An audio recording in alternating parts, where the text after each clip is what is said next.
अब्दुशकूर मिन्हास को याद करते हुए मैं अब दावत देता हूं अपने सीनियर दानश्वर साबिर निज़ामी साहब के दोस्त और जिन्हें साबिर निज़ामी ने बिस्तरे मर्ग पर पड़े हुए इस हवाले से याद किया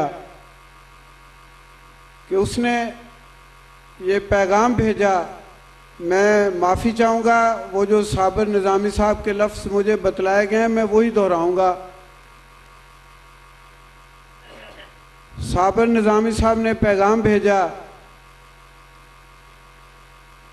कि मैं मर रहा हूँ, ताहिरुल कादरी और करम ताहिर को फ़ौरन कराची भेज दिया जाए। जो ही ये मैसेज जनाब असलम ताहिरुल कादरी को मिला, वो अपने घर से महज इस मैसेज के मिलने के बाद महज 7 मिनट बाद अपने घर से निकले और मुझे उनने बताया कि मैंने अपनी मिसेस से कहा कि अगर मेरा कोई एक जोड़ा तैयार है तो मुझे दे दे, वरना मैं जा रहा हूँ। और 20 मिनट बाद डेवो आई और असलम ताहिरुल कादरी साहब आज़म कराची हुए। मैं गुजारिश करता हूँ जनाब मोहम्मद असलम ताहिरुल कादरी एडवोकेट वो तशरीफ़ लाएं और साबिर निज़ामी को याद करें। जनाब मोहम्मद असलम ताहिरुल कादरी। औज़ुबिल्लाहिमिनश्शैतानिर्रजीम, बिस्मिल्लाहिर्रहमानिर्रहीम।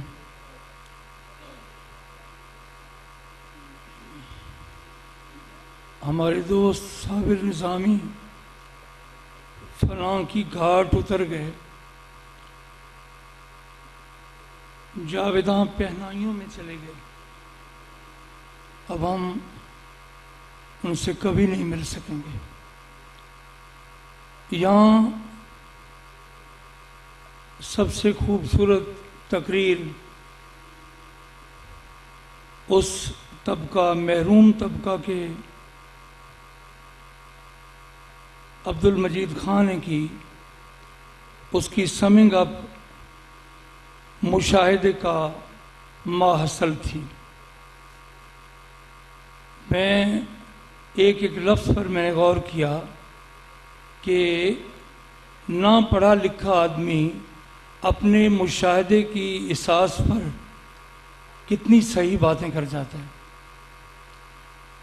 उसका मुशाहिदा इतना गहरा है कि इस नवा के माजी के सबसे बड़े आलिम दीन से मेरी, साबिर साहब की और हशमत लोधी जो आज इस यहाँ मौजूद नहीं है, उनकी वाबस्तगी का जिक्र भी किया और उसमें कोई आलाइश न रखी, जबकि उनका ताल्लुक़ उस तबका फ़िक्र से है जो कि इश्तराकियत से वाबस्ता रहे।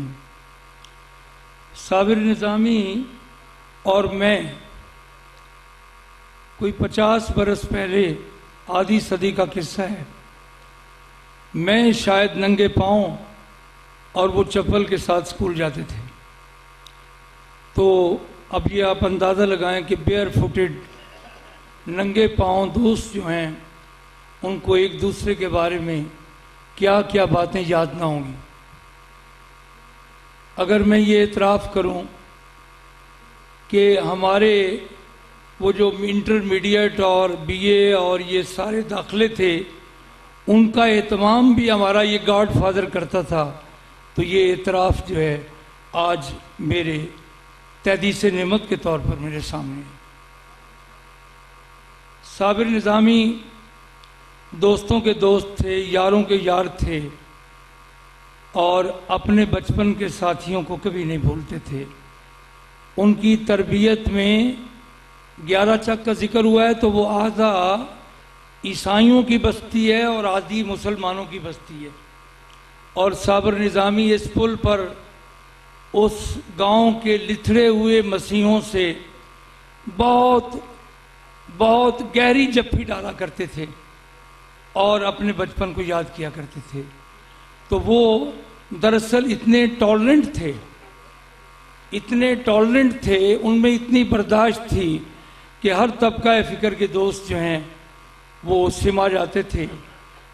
आपको मैं कुछ हैरान करने की बातें बताता हूँ कि साबिर निज़ामी तलुए इस्लाम में गालिबन 150 रुपयों पे मुलाजम थे और दरअसल वो अपनी तालीम की तकमील कर रहे थे। और वो उसके बाद हमारे एक बहुत बड़े आलिम दीन जो कि पंजाब यूनिवर्सिटी के बाद में अरबी के प्रोफेसर के तौर पे भी ओरिएंटल कॉलेज में आए, तो उनकी मौलाना शाह अहमद रज़ा कादरी के बारे में किताब थी। वो किताब उन्होंने लिखी और उसका शेड्यूल था कि 15 दिनों के बाद वो किताब शाया हो। तो साबिर लोधी साहब इश्क़ रिसालत माब से मगलूब होकर तलुए इस्लाम के दफ्तर में उसकी प्रूफ रीडिंग करते थे और तलुए इस्लाम के कातब से उस किताब को किताबत करवाते थे। ये असल में ये माजी करीब के नौजवानों का डायलीमा जो है उसे समझने की ज़रूरत है। ये तहती बर आज़म मुसलमानों का है और साबिर निज़ामी, अब मैं रहमतुल्लाह अलैह कहता हूँ कि उनके वालिद सूफ़ी अब्दुल गफूर रहमतुल्लाह अलैह फ़िरोज़पुर की किसी बस्ती से इस नवाब में आ बसे और वो मेरे वालिद के भी दोस्त थे। मेरे वालिद उनके साथ हम मशरब होने की हैसियत से 1957 के माह बाद मरने तक हज़रत मौलाना ग़ुलाम अली साहब के हल्काए, वो आप कह सकते हैं कि उनके मुरीदों की हैसियत से शरीक थे। और मैं और साबिर और निज़ामी खानवादे का हर फर्द, हम सारे पिछली सफ़ों में बैठते थे और अदब व एहतराम उलमा का और बुज़ुर्गों का जो हमें सिखाया गया वो शायद आज कम सवाद ज़माने में अनका है। कहना मुझे ये है कि ये कुछ सिंथेटिक सी बात है कि वो स्ट्रीट फाइटिंग ज़माना था और गुर्बत और अफलास जिसका आज भी जो ख़त जो है लोएस्ट स्टेप पे है, इसी से मगलूब होकर वो ज़ुल्फ़िकार अली भुट्टो साहब के पैगाम इस्लाम, जमहूरियत और इस्लामी सोशलिज़म के वोटरी हो गए थे। और बहुत कम लोगों को पता है कि वो मोहम्मद हनीफ रामे साहब के हल्का दोस्ता में इस वजह से शरीक हुए कि वो इश्तराकियत से गायत दर्जा ताल्लुक़ नहीं रखते थे। चूँकि हनीफ रामे साहब भी इस्लाम, इस्लामी फ़िक्र, इस्लामी ख़त्ताती खुद वो करते फरमाते थे और उनकी आखिरी किताब भी इस बारे में गवाह है हनीफ रामी साहब की। तो हमें साबिर साहब हनीफ रामे साहब के पास ले जाया करते थे और गायत दर्जा उनके गहरे तल्लुकात थे। तो दरअसल मेरे फाजिल दोस्त मसूद अकाड़वी साहब ने जैसे फरमाया कि वो एक दबिस्तान थे, तो साबिर निज़ामी का दबिस्तान ये था कि उन्होंने अपने भाइयों की तरबियत की। यहाँ भी वारिस निज़ामी खड़े थे, किस दर्जा शीन काफ की दुरुस्तगी के साथ अपने भाई को याद कर रहे थे। तो ये उनकी तरबियत का असर था। फ़िरोज़पुर का पंजाबी खानवाजा, जिनके बुज़ुर्गों में खानेवाल के एक बहुत बड़े लसान इनके ताया थे, अलामा अतीक, जो हज़रत अलामा अतीक थे वो बहुत बड़े लसान थे, अरबी, फ़ारसी और इन सारे अलूम पर उनको गायत दर्जा वो था, अबूर हासिल था।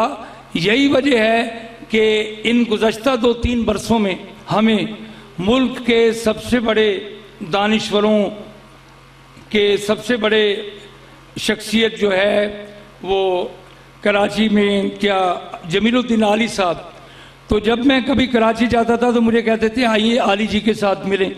तो मैंने कहा यार वो लखनऊ के और मिर्ज़ा गालिब के रिश्तेदारों के ताल्लुक़ वाले बड़े एलीट के लोग हैं, मुझे कहाँ ले चलोगे वहाँ। तो उसने कहा छड़ यार मैं इस कराची नू टा लिया है। तो सच्ची बात यह है कि जमीलुद्दीन आरी साहब जो हैं उन्होंने आज से 3 हफ्ते पहले भी उनका जिक्र किया, हज़रत अल्लामा इकबाल के मुहक्किक के तौर पर और इकबाल शनास के तौर पर।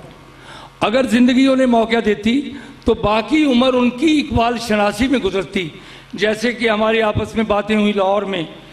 अब ये वक्त नहीं है, अब शादी और मर्ग की यकताई मुझ पे गुजरी है। मेरी आखिरी मुलाकात उनके साथ मेरे बेटे की शादी पर हुई, और फिर मुलाकात जब हुई कि वो सांस ले रहे थे उस पर मशीन पर, और मैं यहाँ से 1000 किलोमीटर वहाँ गया और उनके पास 10-12 घंटे 13 घंटे रहा। जनाजे में भी शरीक था, इधर देखा कोई वाकिफ नहीं था, दूसरी जानिब देखा कोई ना। आपकी ये बज़मराई में कितने दोस्त जो हैं, अगर उनका जनाजा यहाँ होता और उनकी तमाम रसूमात यहाँ होती तो हम सारे दिल गिरफ्तगी के साथ मोहब्बत के साथ शरीक होते और सफ़ें दुरुस्त करते, दोस्त खुशी इस सोलेमनली उसमें शरीक होते। लेकिन ऐसा ना हुआ। बहरहाल कराची में बड़े एहतराम के साथ वहाँ की एलीट शरीक हुई। मैंने देखा उसमें सिविल और मिलिट्री के आला हुकाम, दानिश्वर, सहाफ़ी, सियासी अरकान, गरज के हर तबका फ़िक्र के लोग जो थे वो कराची के कैंटोनमेंट में मौजूद थे। और मुझे दिल में एक दोहरी यानी एक गम के साथ एक खुशी भी थी। वो पहलू ये था कि एक हमारा दोस्त ऐसा जीनियस जो कि हमारे साथ इस नवाब में, मिलिट्री फार्म के नवाब में, जिसने अपनी तालीम व ताल्लुम का आगाज़ किया, अब कराची की मजलिसी ज़िंदगी में उसका एक ज़िक्र है कि कराची की सबसे बड़ी अंजमन, बल्कि बर्रे सगीर की सबसे बड़ी अंजमन, जिसके बानी बाबा उर्दू मौलवी अब्दुल हक थे, अंजमन तरक्की उर्दू, वो उसकी एग्जेक्टिव बॉडी के रुकन थे।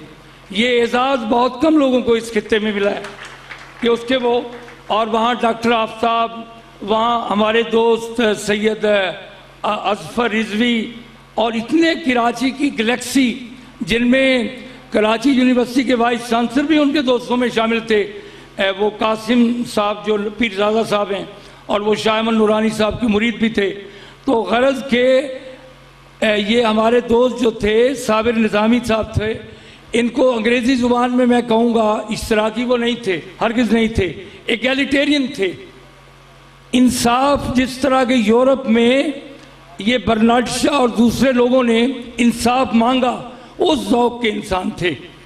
मज़दूरों की मुसीबतों में शरीक होते थे।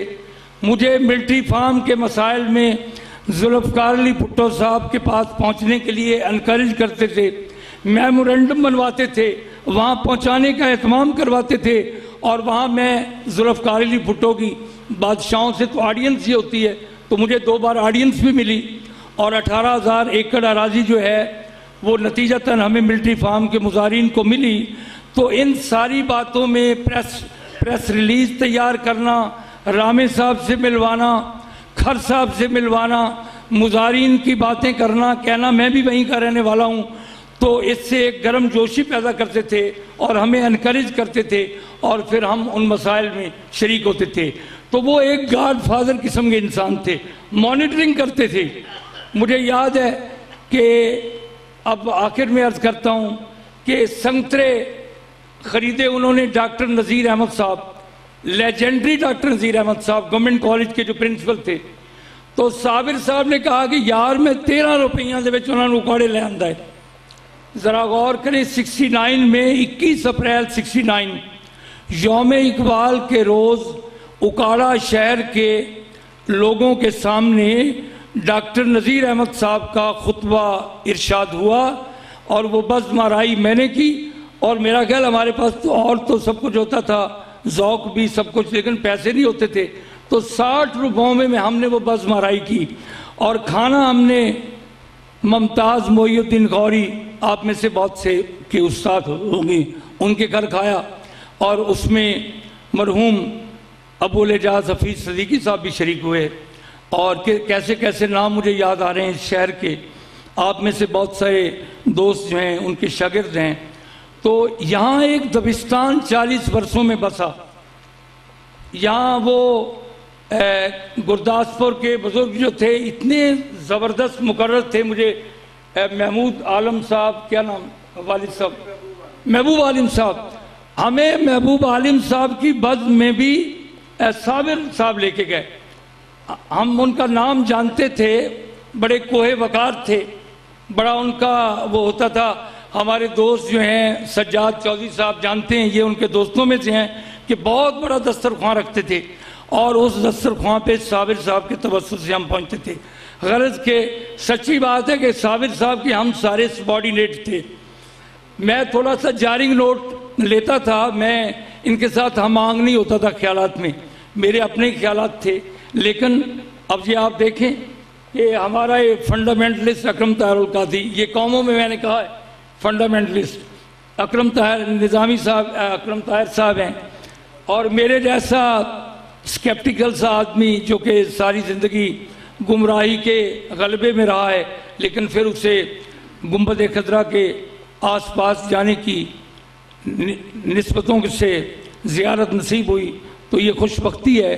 तो साबिर निज़ामी साहब खाके मदीना और नजफ़ के इंसान थे। मैं आपको अर्ज़ करूँ, जिस लहन के साथ वो इकबाल के अशार पढ़ते थे, गालिब शरीरे वो गालिब सनाए ख्वाजा बयज़दां गुज़ाश्तेम कां ज़ात पाक मर्तबा दाने मोहम्मद अस्त।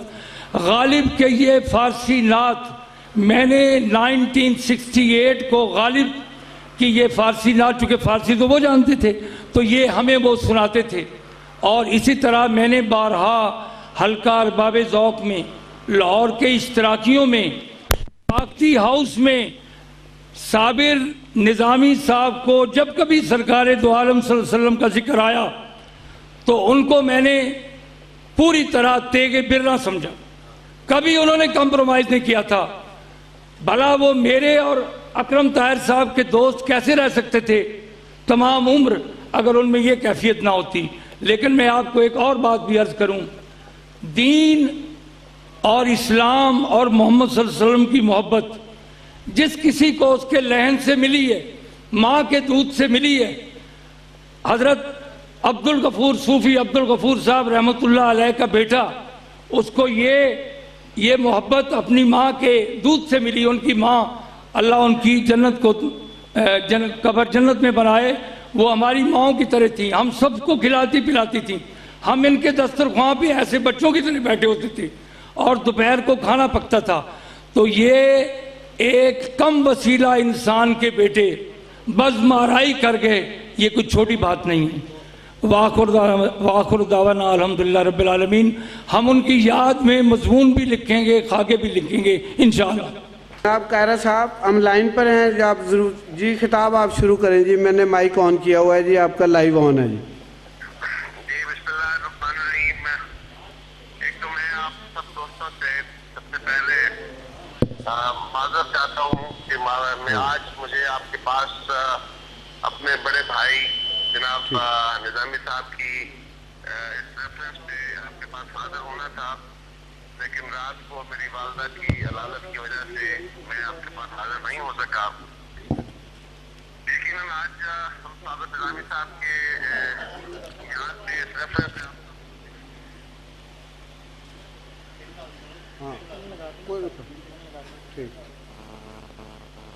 साथ इकट्ठे होके उनकी बातें जो है वो शेयर करता, आपके साथ साथ कुछ तजर्बात उनके साथ जो गुजरे हैं जिंदगी के वो शेयर करता। साबिर साहब यकीनन एक ऐसी शख्सियत थे जिनसे, जो बड़े भाई भी थे, दोस्त भी थे, उस्ताद भी थे। मैंने जिंदगी में उनसे जिंदगी का फलसफा भी सीखा, पार्टी के साथ लॉयल्टी भी सीखी, और सबसे खूबसूरत बात जो थी वो ये थी कि मायूसी का कोई लम्हा उनकी जिंदगी के कुर्ब में नहीं गुजरा।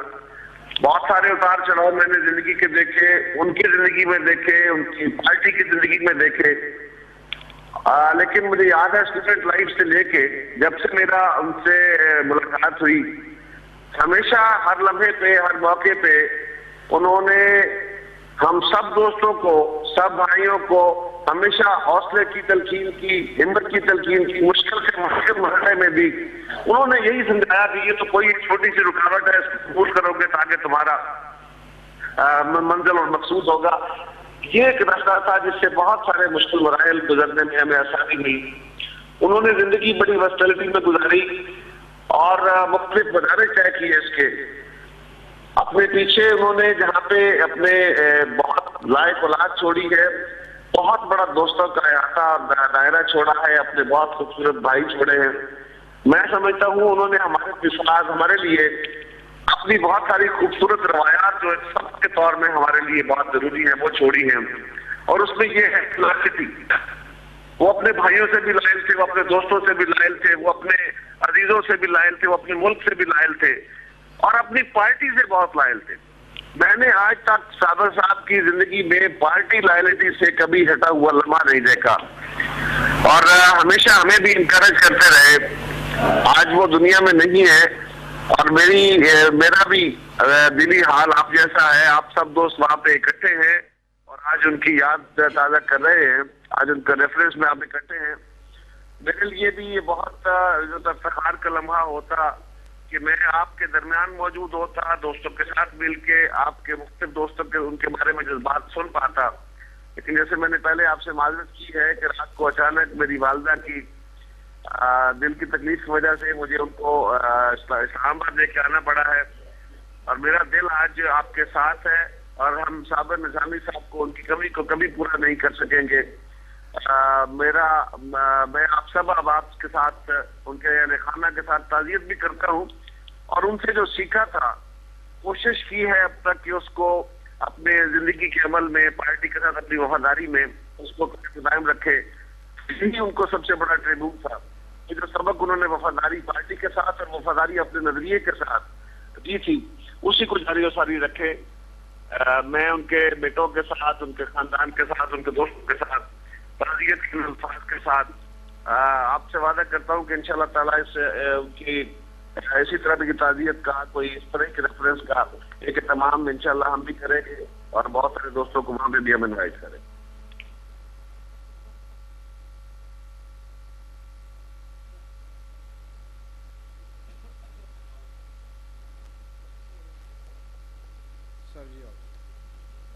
यानी राकबुल अरूफ के अलावा हशमत लोधी, असलम तारुल कादरी और साबिर निज़ामी। लोग कहते हैं आदो अक़वाम में ज़ेनिया मांगी फिक्रिया की जेती दरअसल मुस्तकिल इत्तेहाद की ज़मानत है, लेकिन यहाँ मामला उल्टा था।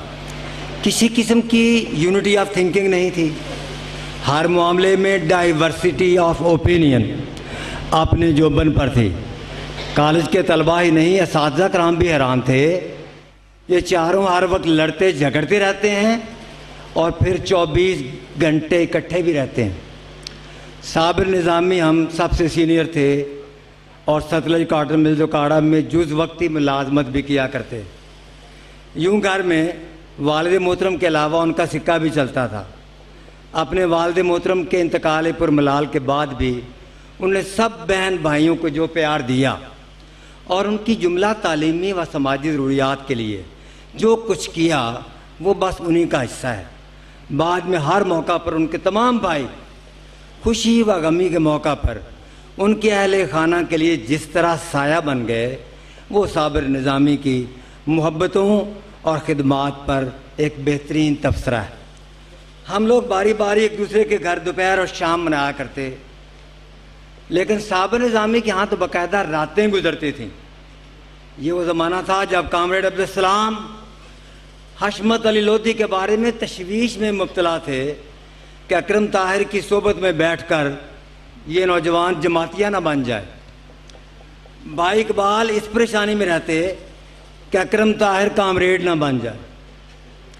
इकबाल साहब की तशवीश इसलिए भी हक बजानत थी कि हशमत अली को तो सिर्फ एक जमातिये से साबका पेश आता था, जबकि अकरम ताहिर को साबिर निज़ामी, असलम तारुल कादरी और हशमत लोधी तीनों के साथ मामला बराबर करना होता। हशमत जैसे सुर्खे और मेरे जैसे सब्जे के लिए साबिर निज़ामी और तारुल कादरी को अपनी अपनी तरफ खींचने का मसला भी दरपेश था।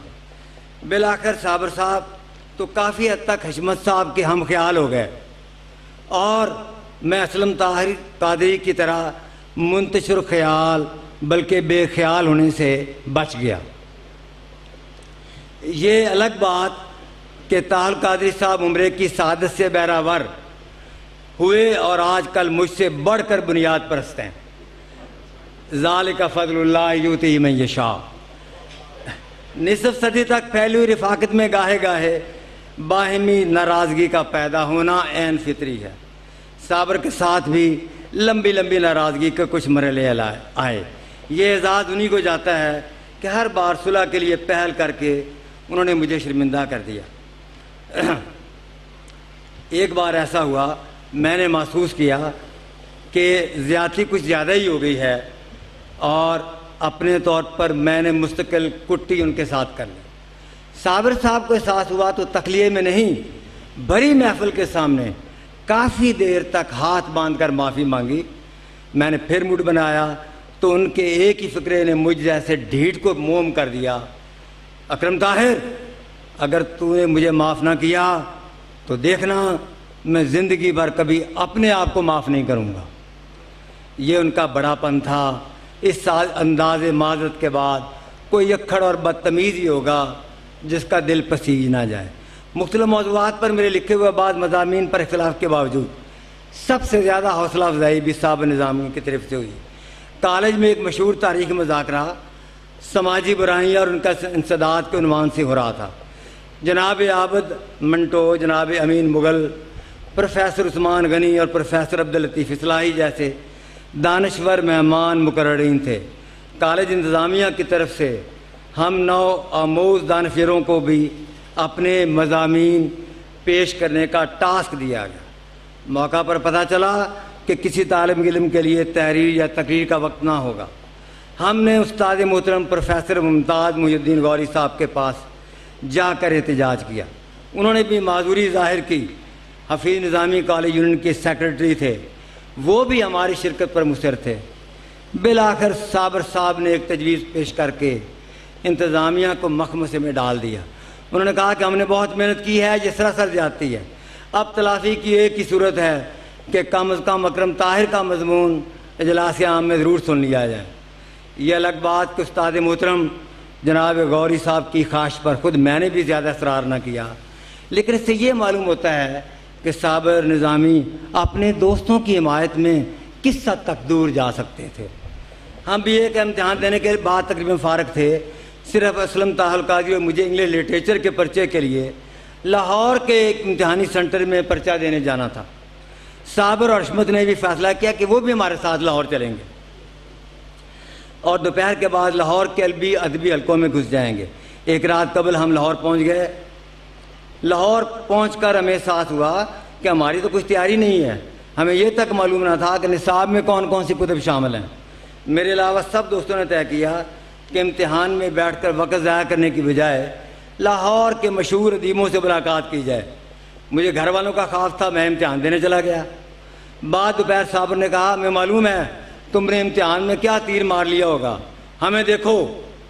जनाब अहमद नदीम कासमी साहब के साथ 4 घंटों की भरपूर निश्चित करके आ रहे हैं।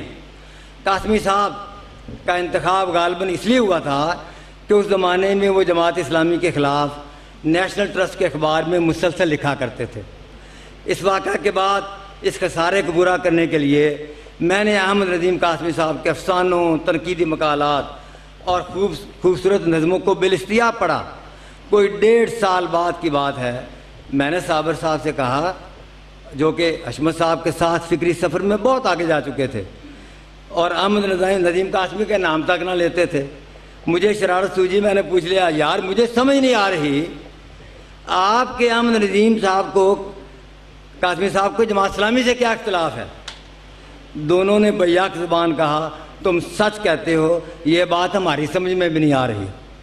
और अब जिक्र इस बात का कि हमारे दरमियान कोई ना कोई कदर मुश्तरक तो होगी। तो साहिबो, ये ज़ाते रिसालत माब सल्लल्लाहु अलैहि वसल्लम है जिसने हम चारों को एक जंजीर में बांधे रखा। अशमत साहब का ये कौल तो ज़रबुल मिसल बन गया है। कहते हैं, क्या हुआ जो मैं कम्युनिस्ट हूँ, या रसूलुल्लाह का नारा तो मैं भी लगाता हूँ। सीरत पाक पर बेहतरीन किताब उन्होंने ही इंट्रोड्यूस कराई और बेशुमार दोस्तों को तोहफे में दी। साबर साहब भी इस मसले पर कोई कंप्रोमाइज़ ना करते थे। ज़िक्र रिसालत मआब सल्लल्लाहु अलैहि वसल्लम पर संजीदा हो जाते। अभी 1 साल कबल रात 2 बजे के करीब फ़ोन की घंटी बजी, मैं आंखें मलता हुआ उठा, साबर साहब लाइन पे थे। पहले तो तबीयत मुकद्दर हुई। अच्छा, कहने लगे पार्टनर मुनीर नियाजी का एक बहुत प्यारा शेर सुनो। मैंने सोचा शेर सुनाने का ये कौन सा महल और तरीका है, लेकिन जब उन्होंने शेर सुनाया तो फिर मैंने बार बार उनसे सुना। शेर ये था, मैं जो एक बर्बाद हूँ आबाद रखता है मुझे, मैं जो एक बर्बाद हूँ आबाद रखता है मुझे, देर तक इसमें मोहम्मद शाद रखता है मुझे। दरअसल मज़हब हमारे यहाँ माँ के दूध के साथ बच्चे के दिलो दिमाग में मुंतकिल होता है।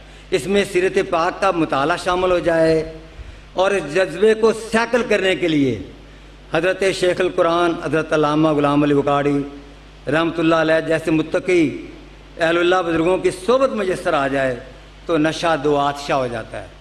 वाज़ेह रहे कि हम चारों दोस्त एमए के दौरान तातील आल में हज़रत शेखुल कुरान से इस्लामी कानून और उसके माखज़ पर उनके इंतहाई फ़िक्र अंगेज़ लेक्चर सुना करते थे। ये खुशगवार लम्हे अभी तक हमारी यादों का कीमती सरमाया है। आपने देखा कि तश्कील शख्सियत में ये इब्तदाई असरात किस कदर अहमियत रखते हैं। नफ्सियाती इस्तिलाह में इसे इंडक्ट्राइनेशन कहते हैं।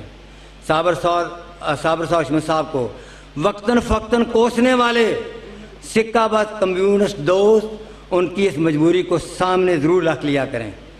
इंडक्ट्राइनेशन का ये अमल दुनिया के तमाम इल्हामी या गैर इल्हामी मज़ाहब बशमूल कम्युनिज़म में रूनमा होता रहता है। एक दिलचस्प मिसाल हाजिर है आखिर में। कहते हैं कि एक कम्युनिस्ट ताइब होकर ईसाई बन गया।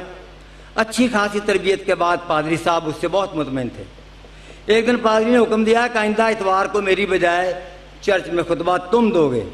हस्बे हुक्म साहब का कम्युनिस्ट और हालिया ईसाई ने खुतबा दिया और बाद में पादरी साहब से अपने पुरमज़्ज़ खिताब और फ़न खिताबत पर दादो तबसरा के लिए हाजिर हुआ। पादरी साहब ने बिला तकल्लुफ़ कहा, यार बाकी तो सब ठीक है, बस आइंदा से 3 बातों का ख्याल रखना।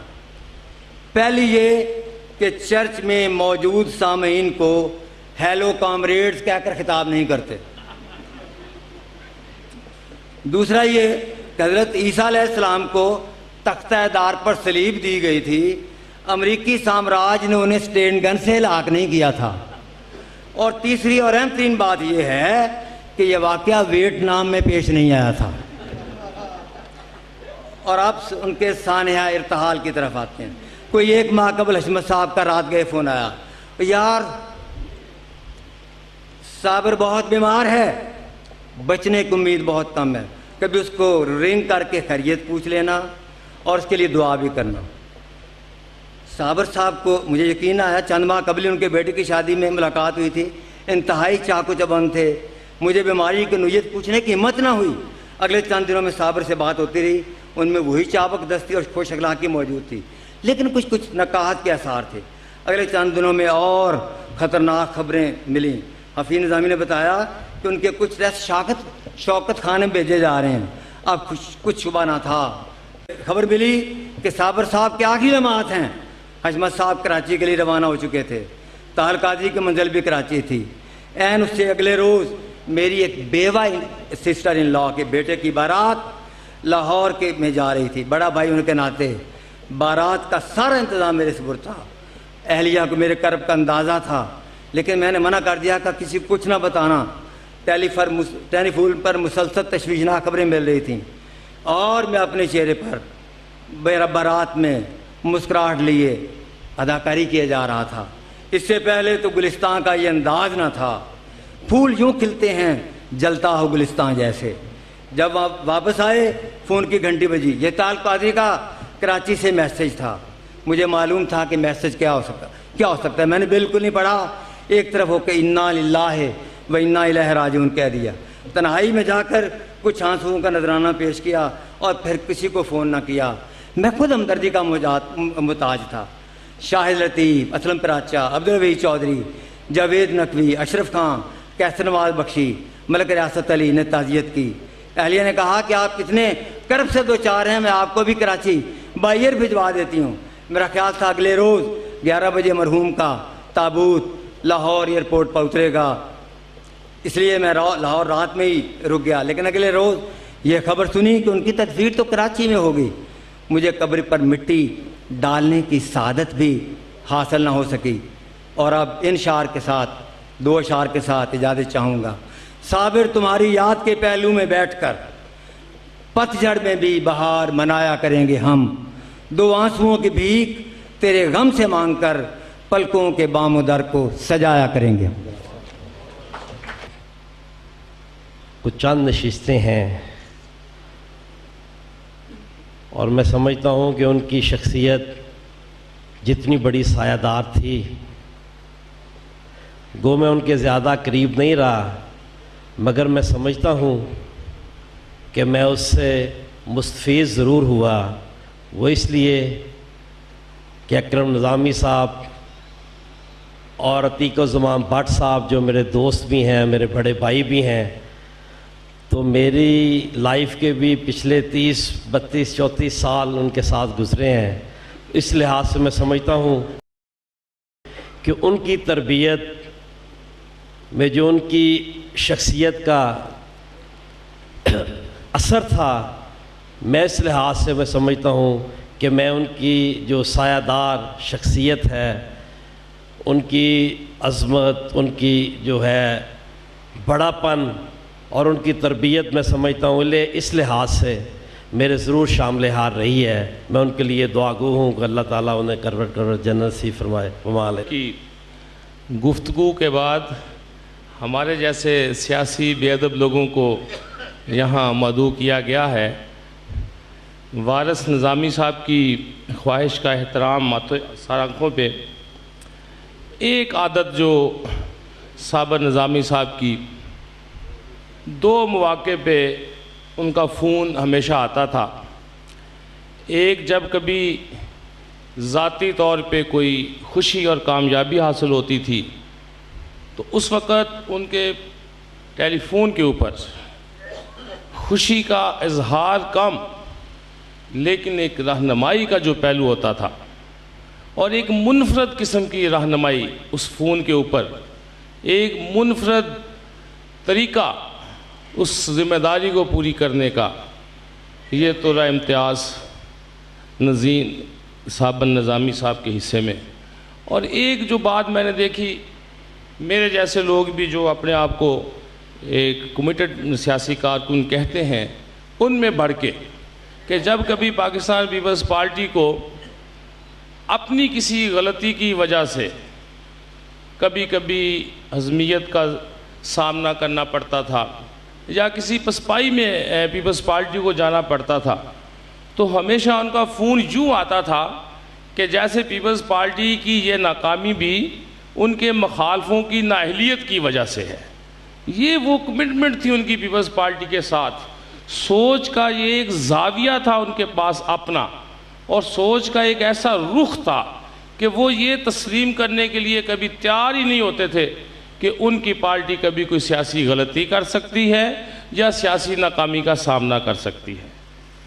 हज़रात मोहतरम, अभी हम सब लोग गुज़श्ता 6 माह पहले जब सतलुज कॉटन मिल के मज़दूरों को उनके घर अलाट करवाने में और उनके बकायाजात अदा करने में हमारी टीम कामयाब हुई, तो एक शानदार तहरीर जिसमें सियासत के कुछ असूल, सियासत के कुछ तरीक़े और फिर ऐसे तबक़ात के लिए सियासत के लिए रहनुमाई, वो मैं समझता हूँ कि हमारी इस कोशिश का एक बेहतरीन तहरीरी शाहकार मेरा असासा भी है और मेरी सियासत की अमानत भी है कि उससे एक दूर बैठे दोस्त ने एक शानदार तहरीर मुझे भेज के जहाँ हौसला अफजाई की, वहाँ इस तसलसल के लिए सियासत की इस पहलू को उजागर करके मज़ीद कामयाबियों के लिए हमारे लिए दुआगो हुए।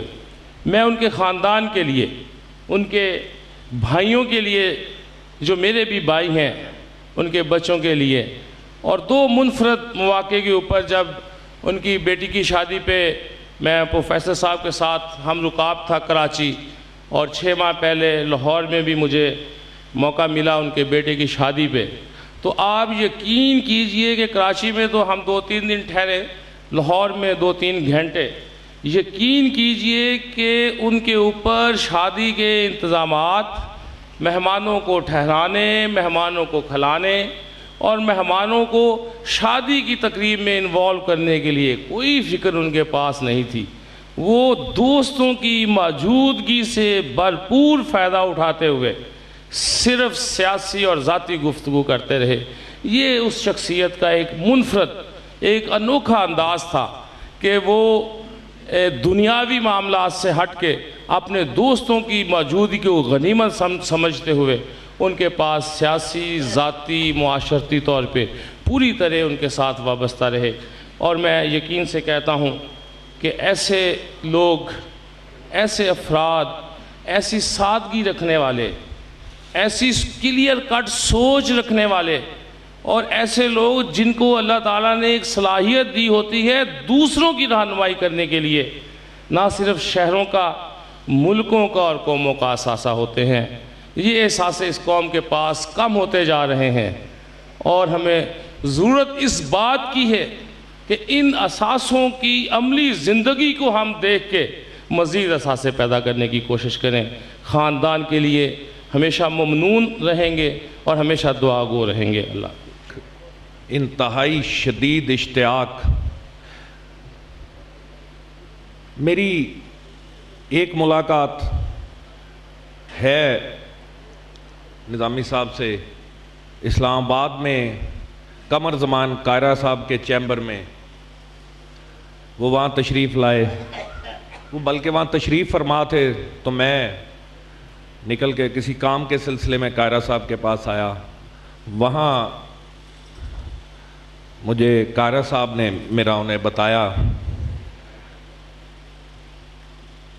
उस मुलाकात और आज स्पेशली यहाँ पर उनके दोस्तों का, उनके करीबी साथियों का,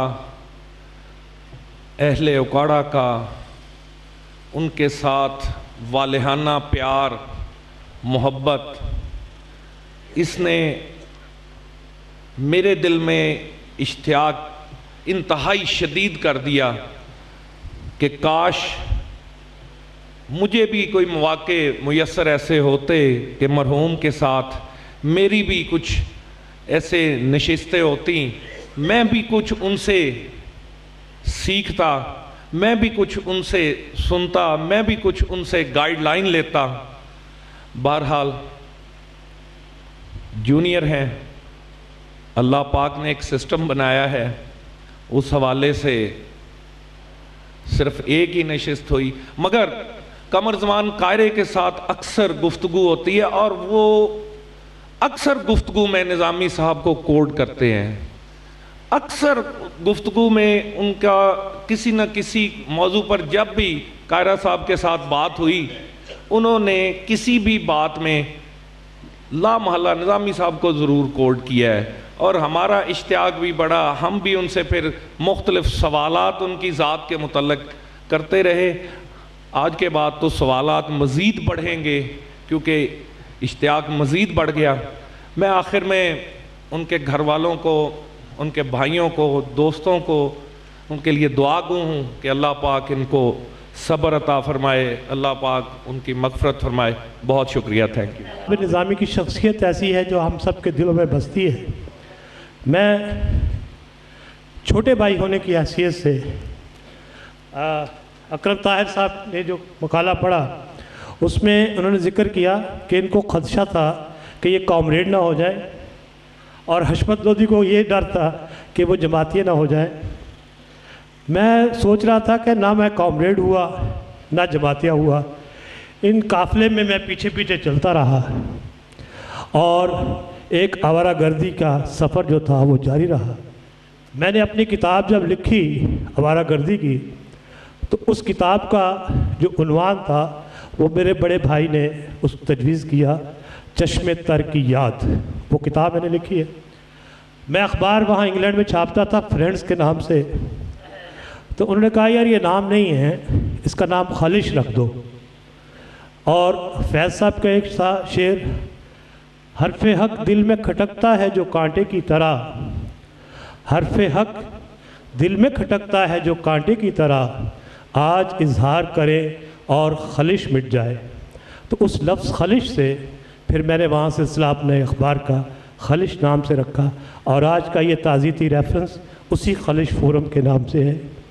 मेरे खलिश के नाम पर जो एक लाइन चल रही है वो आप देखें, इस टाइटल पे अगर पढ़ाए तो लिखा है कि तुम में बेहतरीन इंसान वो है जो दूसरों के काम आए।